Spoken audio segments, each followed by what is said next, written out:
he couldn't sleep. He just couldn't. Not when he could still hear Zuma's screams in his ears. Rocky slowly got up and walked away from his pup house, making sure not to wake the others. He wished he was by Zuma's side right now, but Ryder ordered them to head home where he would explain everything in the morning. Rocky was going to hold him on that promise as soon as he came back. He was sure that the rest of the team would too.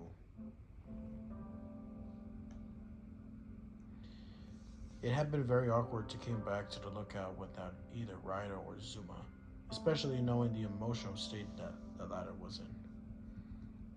Sky had retreated into her pup house and barely touched her dinner while Marshall tried to cheer everyone up by acting silly. It didn't last long.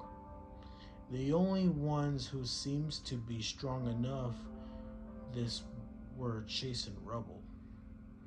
Chase was their leader, and he always did his best to make sure he was professional in a time of crisis. He personally fed them all and ordered them to get some sleep when night began. As for Rubble, the young pup was tougher than he looked. He kept saying that Zuma would be okay, and once this was all over, they could go back to normal.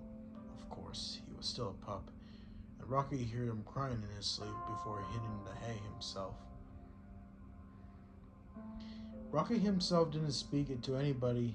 All he could do was to think about Zuma and the amount of pain that he was going through. He wasn't sure if the others heard what Zuma said, but he picked up saying that he couldn't save him. Were these them important to Zuma, like his family? How did the tie into his fear of blood? Few ideas came to Rocky, but none of them were good ones. Walking down to the edge of a hill, the mixed breed looked up and watched the stars. Say that if you wish upon a star, your wish will come true.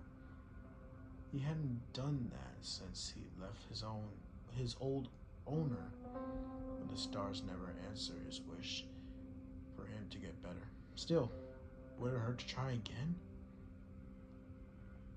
Starlight, star bright, first star I see tonight. I wish I may, I wish I might have this wish I see tonight. Please let me help Zuma. I don't care how, but let me help my best friend. Same here. Oh, sorry, I saw you walking and figured I'd check to see if anything was okay. Couldn't sleep either. What about the others? All sleeping, but it took them a while. I don't really believe in wishes, but I guess if they can help out Zuma, then I'm willing to give it a shot. I should have gone with him. If I had gone with him, maybe I could have prevented him from getting scared or hurt. Rocky, Ryder didn't need you for a mission. There's no way any of us could have been predicted this would happen. Don't go asking yourself what ifs. It's not healthy. Would you have asked to go on a mission in the water? If I mean helping you guys, yes. Yes, I hate getting wet, but I hate seeing my best friend hurt more, especially Zuma. He's like a brother to me. I care about him a lot, knowing he's in much pain without me by his side. It hurts. I can't even say I hate Ryder for ordering me to do this. Rocky, I know how you feel. I didn't want to obey that order either, but we have to trust him. I'm sure Ryder will tell us everything tomorrow. He gave us a small smile, so why don't we get some sleep?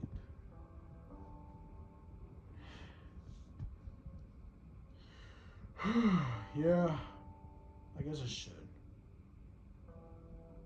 Good night, Chase.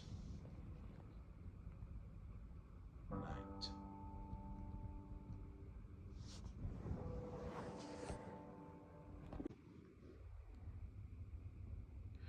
37-year-old Detective Shaw hated his job when things went wrong. More often than not they did not. And usually that resulted in the chief yelling at him for hours, threatening to take his badge if he ever crossed the line again, of course. Shaw took it all in stride with his performance record. The fat ass would ever kick him out of a force, and everyone in the whole district knew it. He was the best damn cop in a coastal city, and the jail criminal tell you that. Still, fate was a bitch to Shaw when things went wrong. Like like it was this morning as he woke up to the worst news of his life. Damian Stone hasn't arrived at his trial, hearing yesterday and only now. The next morning, they found the truck that was supposed to be carrying him, driving his green classic 1962 Pontiac Calatina, his own man's professional car that he received after his death. Shaw found himself in the Stanford woods where the CSI and cops were all over the area. Shaw cursed as he took out of the cigarette and lit up, breaking his third week streak of going through a single day without one. Getting out, he walked over to the crime scene where the prisoner truck was, along with 3 body bags. Stone anywhere? No, sir, we haven't found his body. Just these 3. 2 of them were shot multiple times, and the last one had a pocket knife that shoved into his neck. Figures.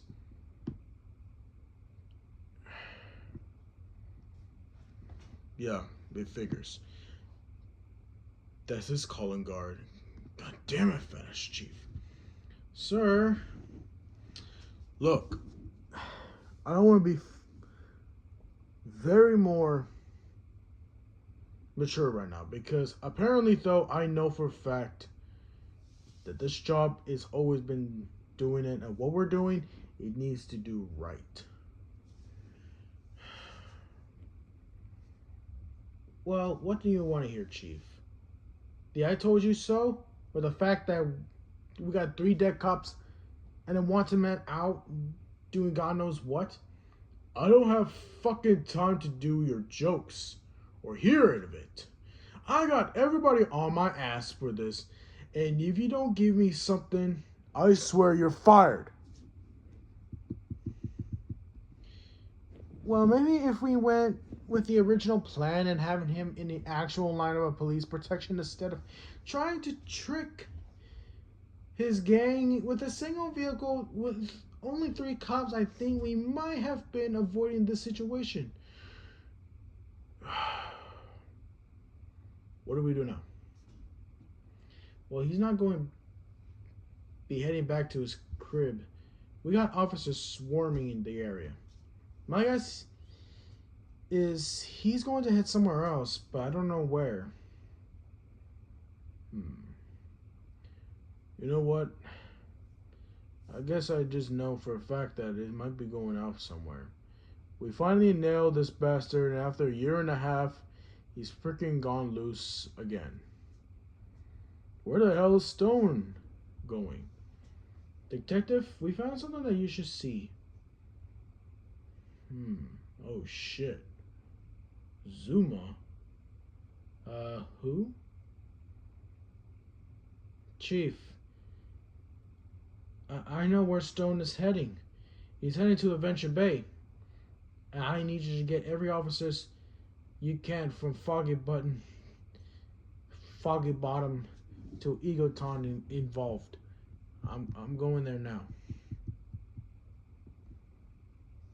Why the hell would Stone go there? One word. Revenge.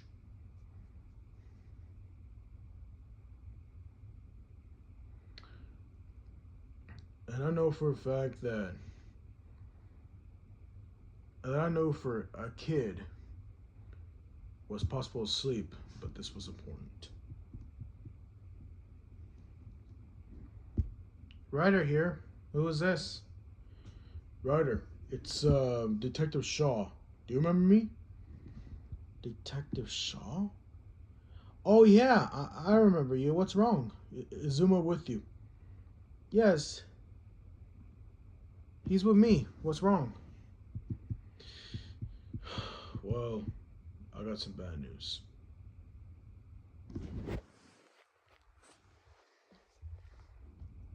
Much of a pup shock. Ryder wasn't home by the time morning came. After eating some treats for breakfast, the pups waited inside the living room with bored expressions. They had to try to turn on the TV, and all that was going on was about the escaped prisoner or something. Eventually, Rocky had enough and got up. That said, I'm going to the hospital and find Ryder if he's not coming here. The others looked at each other and nodded their heads before the door themselves. However, they soon heard the familiar sound of Ryder's ATV heading up the hill and bark in excitement as they saw him parking in front of a lookout. However, when they saw him, they quickly went silent. Ryder's face was pale and his eyes were bloodshot. Worse yet, it looked like he has been seeing a demon. Ryder, sir, what happened? It's a long story, Chase. I'm afraid we're going to be facing a bigger rescue in our lives. A rescue? It's Zuma, right? Is he okay? No. After what we've just learned, he had a panic attack and he had to stay at the hospital again. A panic attack? Poor Zuma, but why did this happen? What's going on, Ryder? We need to know. We all been worried sick about Zuma, but we can't help him unless you tell us what's going on. Look, I promised Zuma to never tell you guys about his past unless he was ready. But it looks like we have no choice now. I told you that I found Zuma was an orphan down by Coastal City, right? Well, I lied. I went there because I was trying to see if there's any adopted pups I could find for a team. We were missing a water and a construction pup. And at least I wanted one of those filed before we started missions. You know, back then when Zuma had a family, two owners who were married, Greg and Marcia, and a sister named Shelly.